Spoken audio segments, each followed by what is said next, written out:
Yeah, but I'm saying, like, it's not a lot you can do as far as big name-wise. Yeah, so we're not going to really see any more big names coming in. So it's going to be little pieces like a David Moore. Right. Or, fair enough. Yeah. But it's a positive sign, though. You're staying active. Yeah. You're continuing to build out the depth and admitting, quite frankly, that roster last year simply just ain't going to fucking cut it. Yeah, not going to get it done. And I like it, too, because like we talked about on Saturday with CJ and Tony, I like it because it's breeding competition. Yeah. I really don't want anybody that made the roster last year, with the exception of Bryce Young, to feel comfortable.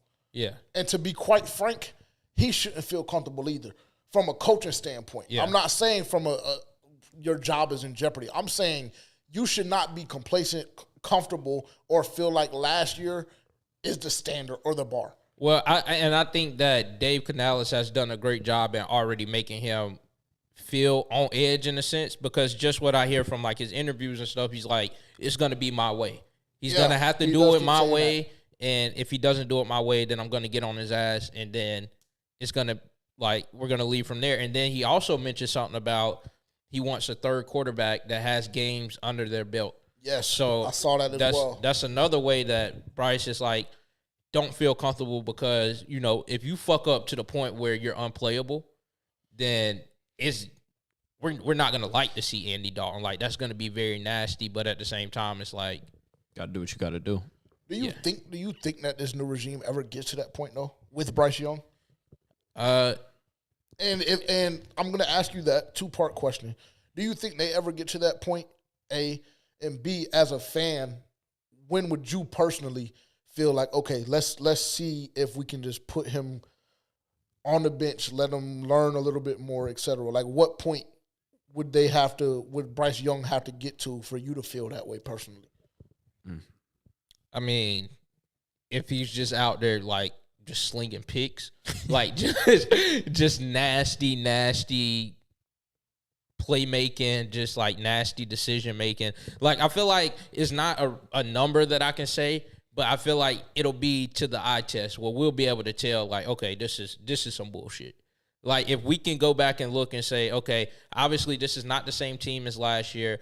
The same problems in the receiver room is not occurring like last year, and the line looks a lot better than last year, and we're still getting that type of play, still not putting up any points, still taking unnecessary sacks, still overthrowing receivers, then it's like, okay. Like, when it gets to the point where you can no longer point at the pieces around them. I think for me personally, and what do you think that the coaching staff would ever get to that point? I mean, the way Dave Canales is talking, he's talking good, but we haven't seen him in action taking control of a team like that. Like, in his other roles, he has very limited control over, like, who's going to get the start ultimately and who's not. So, but the way he's talking is like, you know, we're not tolerating any mediocre bullshit. That's the vibe I get from him. But to say if he's actually going to do it, I don't know how that would look as a first-year head coach. Like, it can either look really good, like you're taking command of your team, this is your team, you're going to do shit your way, or it can look really bad as like, okay, you already fed up with the player that we essentially built the franchise around. Yeah, because I think that was the selling point for him to come in. Yeah. Was the fact that he was all in on Bryce Young. Yeah. Because we saw a regime last year that wasn't fully bought in on Bryce Young, and we saw where that got us. Yeah. So you have to be, in my opinion, coming in here with no hesitations at all or reservations about Bryce Young and his ability. So I don't know, for me personally, just as a fan, I don't know if there's any point really that Bryce Young could get to, for me, where you don't let him sit there. I really don't. I think that last year, if you didn't do it, then you can't do it this year. You can't do it this year. You can't do it this year because now we're with brand new coaching staff. You have the improvements that you've asked for as it pertains to weapons, protection, etc. You can't do it this year.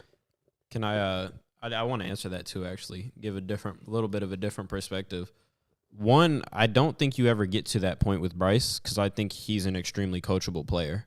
Like, I think you run into an issue like that with a guy who just thinks he is above coaching, and I don't see that in Bryce. Like, he doesn't give off those vibes. Yeah. And two, I don't think you ever get to the point where you just sit him like off to the side. I feel like if it's ever gotten that bad, you trade him. you get off of him completely. There's never a point when Bryce Young will sit. If we're talking about like a game or two, 3 or 4, like at the end of his season, and he's looked like shit up to that point, then okay, yeah, he'll sit. But like, there's never a point where he just sits to develop. He gets traded because that's today's NFL. We've seen that the market is shifting. The clocks are being sped up on these young guys coming in. If it doesn't work out in your first destination, well, damn it, we'll give you a second shot, but it won't be here. Yeah, we'll get you to somewhere. We'll help you out as best we can, but you got to get gone, and we got to get something back for you. Yeah, Max is like 3 years now on a quarterback. So I even think last year you were saying like we at least locked in with him for 4 to 5 years. I think that's no longer true in this league. I think it's 3 years max. Honestly, but to me, just to give pushback to and appreciate your perspective because you're unbiased in this whole thing. You know what I'm saying? So it's always good to have that different voice and perspective because it makes you think about stuff different. My pushback on that with what you were just saying is, and also you, as far as trading him, to me, there's no way you can trade Bryce Young because you, like you said last week, you moved heaven and earth to get him. So there's no way. I mean, there's no way that you can come off of him.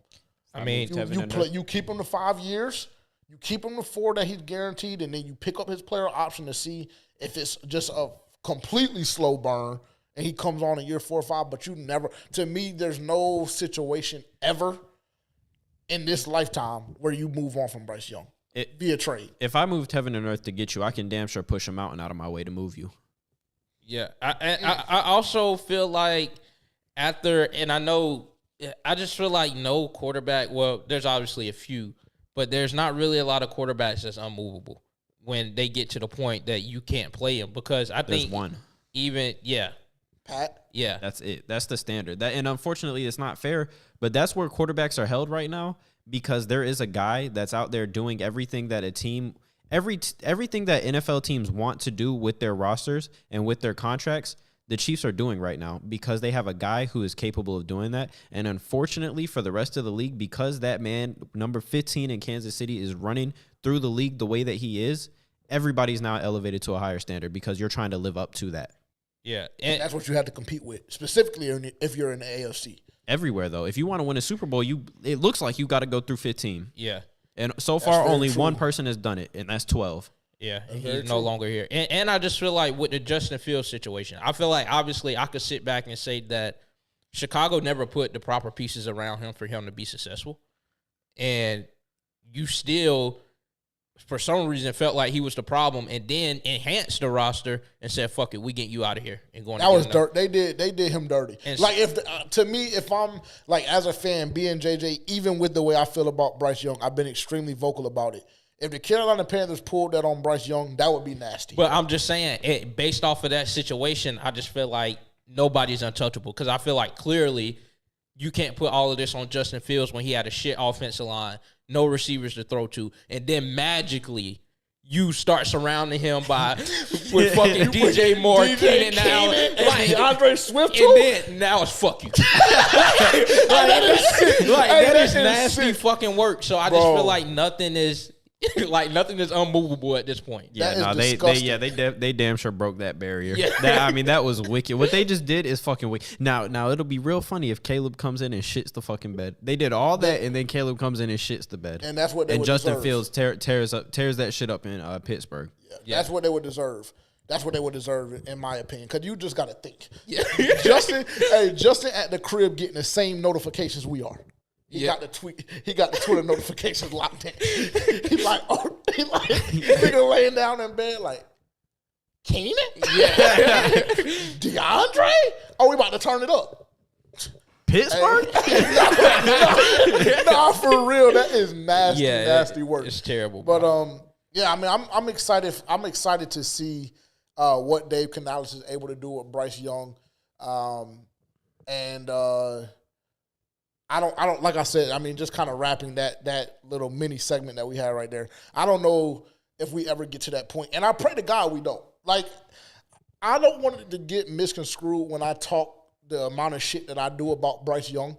Because at the end of the day, like you always say, the team to me, the Carolina Panthers are really what we rocking with. Yeah. So no matter how emotional I get about a certain player's play, performance on the field, about a certain player leaving, i.e. Frankie, i.e. how vocal I've been about Brian Burns. At the end of the day, all of it's cute, and I'm going to be in my feelings for 7 to 10 business days. But when that time is up, it's time to get back to work. It's time to get back to work. Just because, like I tell him, we've been spoiled as a fan base. We've been in this thing for, 20 – what is it now? Maybe 30 years. Almost, yeah. Been to 2 Super Bowls. We've had a run where we've been to the playoffs consecutively. I have to get back to that. That felt a lot better than what I've been feeling the last 6 or 7 years with the Carolina Panthers. So whatever it takes to be at that level, at least competitive. I'm about to a point now where I'm okay with us winning 7 or 8 ball games. Yeah. I feel like now that shit is just so because when's the last time we did that? Did we do that when Steve came in here? We went 7-9 with Steve. Is that accurate? Or did we? I think we went 7-9. Yeah, I think we might have won 7 games. Yeah. Yeah, and cool. And just think about that feeling towards the end of the year, how geeked up we were compared to last year and compared to Matt Rule putting up 5 wins and 4 wins, 3 wins, whatever he did. It's just the feeling is just different. It's crazy that that's the standard, but unfortunately, that's where we're at this point. So yeah, it's very nasty. And I'm gonna go ahead and tell people coming up within the next couple of weeks or so, we're gonna be looking at our opponents and giving our opinions on where we could potentially finish. I was looking at that 4.5 the other day on a betting app because none of these niggas pay us, so they can't get an acknowledgement. But I was looking at that plus 4.5 or that over 4.5 wins for the Carolina Panthers, and I almost put $500 on it. But then I just started thinking about it, and I was just like, the Giants improved, Washington improved, 15 is coming to the bank, Joey is coming to the bank, Dak is coming to the bank. That 4.5 might be very, very hard. I just don't even know who decided to make that schedule or agree on that. You don't have a choice. You don't have a choice, simple. But it's going to be this year is going to tell me a lot because if your brand of football and the brand of your team that you're trying to bring back and instill in the city is you want dogs, we're going to see a lot this season. Yeah. Because last year there were games that we attended, there were games that I watched on TV where I could just see they quit. Whether it be they quit on Frank, whether it be they quit on, Thomas Brown, whether it be they quit on whatever the case was, I saw a lot of quit in the product that we put on the field last year. I did. And it starts really, if we want to have a deeper, darker conversation, and I know that I've been riding for bro for the past 2 or 3 weeks, but it started with your defensive leader. Shaq Thompson goes down, okay, Brian Burns, now it's you. Because Oos, that's gang. But he really doesn't seem like a extremely vocal leader, whatever the case may be. Brian Burns, we're coming to you. Yeah. And with him being in the contract dispute, with him being allegedly injured, with him admitting that he wasn't playing hard, that to me shows that it was okay to quit in that locker room last year. Yeah. That to me cannot happen this year. I don't care if we're losing by 50 when Pat comes in this bitch. I can't see it. I can't see it because that already tells me that, okay, well, you brought in this new head coach. You gave him an opportunity first year, and already we're formulating bad habits, and we're only 1 year in. I've seen how that goes. They were quitting on Matt Rule 7 weeks into the season when he first came to Carolina. I already seen how this play out. So I got to see a lot from this team this year. I'm not going to lie to you. Nah, I agree. Oh, I thought you had something to say. You picked your mic up. My bad. Let's see. Where are we going? Jadavion. We kind of touched on this a little bit. I thought we already did that. We just a little bit, but I believe he's going to the Jets. I'm gonna just go ahead and throw that out there for the record, for the people that watch us. I think he's locked up. I think he's going to the Jets. I do. Career-wise, it would be a great move. Yeah, and who doesn't want to be in New York? Yeah, over Charlotte, respectfully. And he's on the back end, so it's like those guys, they go and chase rings at this point. Which I'm not saying that New York is like a diehard favorite, but when you got Aaron Rodgers, then it's like got a shot. Yeah, you got a shot. So it makes more sense in his situation. They're going all in on 1 year, so they put all their chips in the middle of the table. This is the year for them. We've seen that before, though. It worked out for the Rams perfectly well. Yeah, it did. Yeah. So, I'm not mad at it.